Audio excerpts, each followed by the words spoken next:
Consider the following statements. The pro-changers advocated entry in legislative councils to expose them as sham parliaments, while the no-changers insisted on boycotting councils and focusing on constructive works like Khadi and rural upliftment. So this is a scenario of the Swarajists and no-changers. Okay, in the post 1922, when after the Chauri Chaura, the non-cooperation movement had stopped. The pro-changers prioritized long-term social reforms such as promoting Hindu-Muslim unity and eradication of untouchability, whereas the no-changers emphasized immediate political engagement through council participation.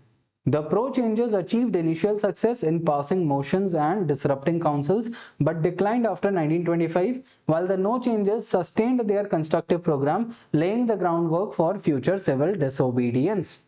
Okay, so here what can you see is that the pro-changers prioritized long-term social reforms such as promoting this and untouchability, whereas no-changers emphasized on political engagement. Okay, so here they are telling no-changers are promoting political engagement and pro-changers, they are focusing on social reforms. Whereas the first statement is telling pro-changers, they are advocating political engagement and no-changers are focusing on social work and boycotting councils. The first statement is telling, so both are opposite.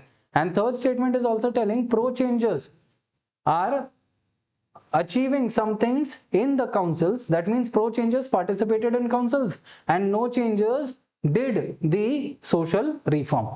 So two statements on the same line, one statement in the opposite line. So from here what can we understand is there is contrast. So if you know the Swarajists and the no-changers, you know that no-changers were the constructive people, Swarajists, they were the people who wanted to participate in the councils. So under that context, this first statement is correct. Okay, and because this is contrary to the two, this is incorrect, and this is supplementary to the first, that is why it is correct. So generally contrary things, negative ones are wrong and supplementary ones are generally correct. Okay, so this is going to be the aspect of the first 50 questions, and that is why the answer here is 2, 1 and 3. Okay, so we'll keep so this is the first 50 questions, my dear friends. All right, so that will be there.